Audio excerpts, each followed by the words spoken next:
Baik, soal yang pertama, pada dasarnya, teori belajar behavioristik sangat menekankan pada A. Proses belajar, B. Perkembangan siswa, C. Hasil belajar, D. Kepandaian siswa.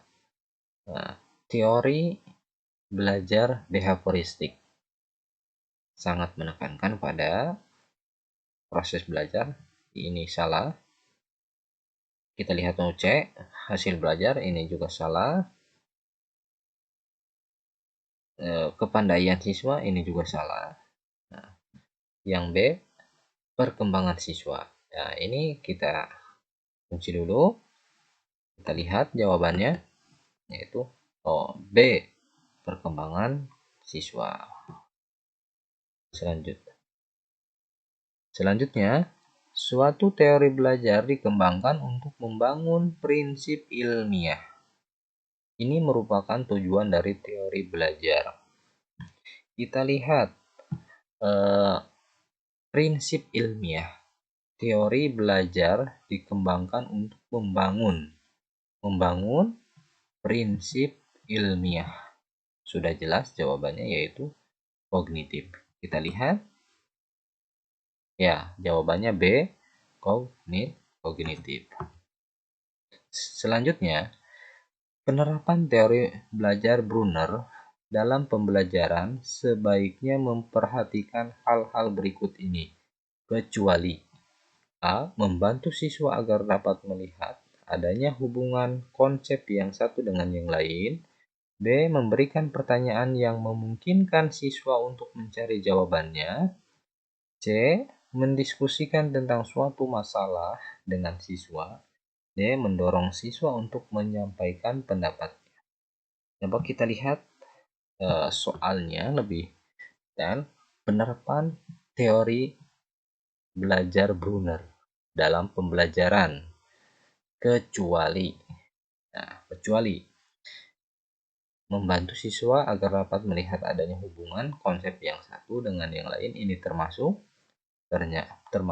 penerapan teori belajar Brunner. Yang B, memberikan pertanyaan yang memungkinkan siswa untuk mencari jawabannya. Ini juga termasuk penerapan teori belajar Brunner. Yang C, mendiskusikan tentang suatu masalah dengan siswa. Nah, ini bukan termasuk. D, mendorong siswa untuk menyampaikan pendapatnya. Ini termasuk. Nah, coba kita lihat jawabannya. Jawabannya adalah C, yaitu mendiskusikan tentang suatu masalah dengan siswa.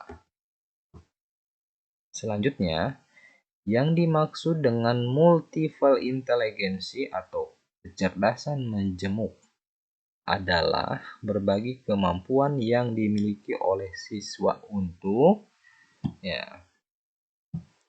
A. Menjawab pertanyaan. Ini salah. B. Memecahkan masalah. Kita tampung dulu. C. Mengembangkan diri. Ini salah. D. Mengerjakan tugas. Ini juga salah. Maka kita lihat jawabannya. Itu jawabannya B. Memecahkan masalah. Lanjut. Selanjutnya, yang tidak termasuk dalam karakteristik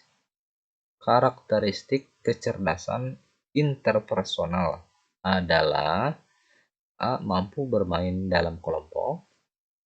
B. Mampu menjadi pemimpin. C. Mudah berkonsentrasi. D. Peka terhadap teman. Yang tidak termasuk. Nah, di sini di dalam soalnya yang tidak termasuk dalam karakteristik kecerdasan interpersonal. Sudah jelas, yaitu jawabannya mudah berkonsentrasi. Selanjutnya, pendidikan merupakan suatu upaya untuk membantu manusia agar mampu hidup sesuai dengan martabat kemanusiaannya. Hal ini karena pendidikan tersebut. Nah, kita bahas itu A. Humanisasi. Nah, kita tampung dulu, ini benar.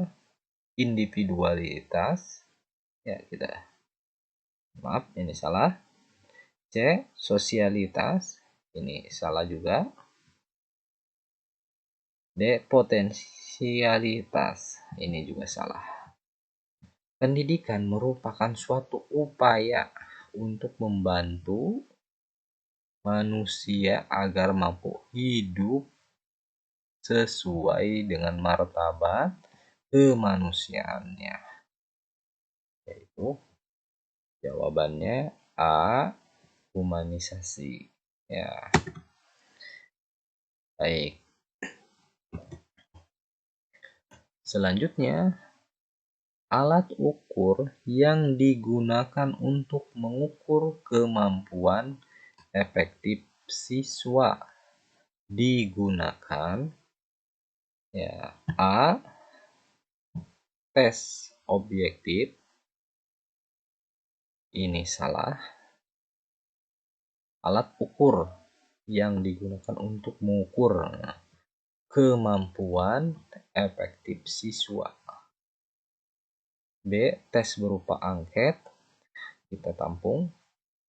C. Tes kemampuan gerak, ini tidak termasuk. D.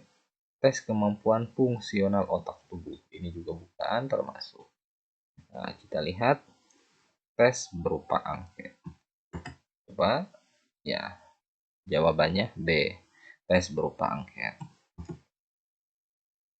Selanjutnya, langkah pertama dalam mencari nilai rata yang tidak dikelompokkan yaitu. Nah, langkah pertama dalam mencari nilai rata, ya. Nilai rata yang tidak dikelompokkan. Nah, A. Menjumlahkan skor yang diperoleh. B. Menentukan besarnya jumlah orang dalam kelas.